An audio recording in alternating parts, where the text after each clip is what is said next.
ایک دفعہ حضرت سید اشرف جہانگیر سمنانی رحمۃ اللہ علیہ بنڈو تشریف لے گئے۔ یہ جگہ چھوٹے بڑے مندروں سے بھری پڑی تھی۔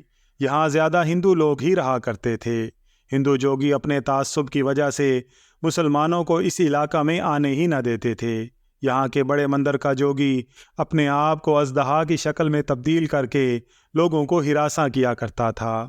کئی دفعہ مسلمانوں کی مسجد میں داخل ہو جاتا اور مسجد کے صحن میں کنڈلی والا سانپ بن جاتا اور لوگ خوفزدہ ہو جاتے۔ سید اشرف جب بنڈو پہنچے تو ان کو ہندو جوگیوں کی کارستانیوں سے مطلع کیا گیا۔ آپ کو بھی مندروں کے علاقہ میں جانے سے لوگوں نے منع کیا، مگر آپ نے فرمایا اب تو میں اپنا قیام بھی بڑے مندر میں ہی رکھوں گا۔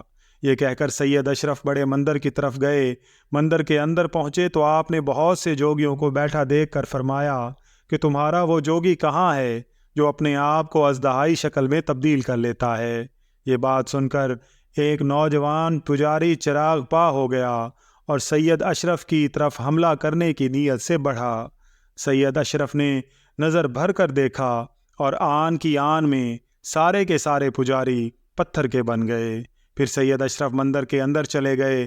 وہاں ایک بے لباس جوگی ایک بت کے آگے بیٹھا جاپ کر رہا تھا۔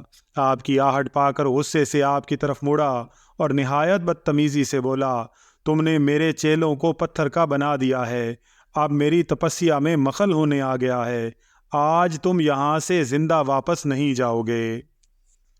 سید اشرف مسکرائے اور فرمایا، تم ایک باکمال پنڈت ہو مگر ابھی نامکمل ہو۔ یہ بات سید اشرف کے منہ سے نکلی ہی تھی کہ پنڈت نے چمگادڑ کی طرح مندر کے ستونوں کے درمیان اڑنا شروع کر دیا۔ سید اشرف نے مسکرا کر فرمایا، تم اژدہا کے ساتھ ساتھ چمگادڑ کا روپ بھی بدل لیتے ہو۔ یہ کہنا تھا کہ پنڈت ایک کیڑے کی شکل میں تبدیل ہو کر زمین پر گرا اور تڑپنے لگا۔ اب سید اشرف کو اس پر ترس آنے لگ گیا۔ آپ نے اس کو سیدھا کیا اور وہ اسی طرح اپنی اصلی شکل میں واپس آ گیا، مگر اس کی تڑپ دیدنی تھی۔ وہ فوراً سید اشرف علی کی قدموں میں گرا اور آپ کے ہاتھوں پر مسلمان ہوا۔ آپ نے اس کا نام کمال پنڈت ہی رکھ دیا۔ بعد میں اس کے 500 چیلے بھی مسلمان ہو کر سید اشرف کی مریدی میں داخل ہو گئے اور وہ مندر ایک بہت بڑی خانقاہ میں تبدیل ہو گیا، اور اس قصبہ کا نام بھی مسلمانوں کی اکثریت کی وجہ سے کثرت آباد رکھ دیا گیا۔ آپ جس حجرہ میں سلوک و عرفان کا درس دیا کرتے تھے اس کو دارالامان کہا جاتا تھا۔ یہاں بڑے علماء اور مشائخ حضرات تشریف لاتے اور علم کی چشمہ صافی سے شکم سیر ہوتے۔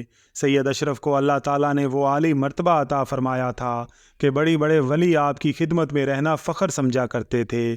آپ کے درس و تدریس کو نہایت شوق و لگن سے سننے کے لیے دور دراز سے آیا کرتے تھے۔ آپ نے لوگوں کی بھلائی اور فلاح کے لیے بہت سی خدمات سر انجام دی جو ناقابل فراموش ہیں۔ اللہ تعالیٰ سے دعا ہے کہ اللہ تعالیٰ ان نفوس قدسیہ کے صدقے ہمیں بھی راہ ہدایت پر استقامت عطا فرمائے۔ اللہ تعالیٰ سے دعا ہے کہ اللہ تعالیٰ ہم سب کا حامی و ناصر ہو۔ آمین یا رب العالمین۔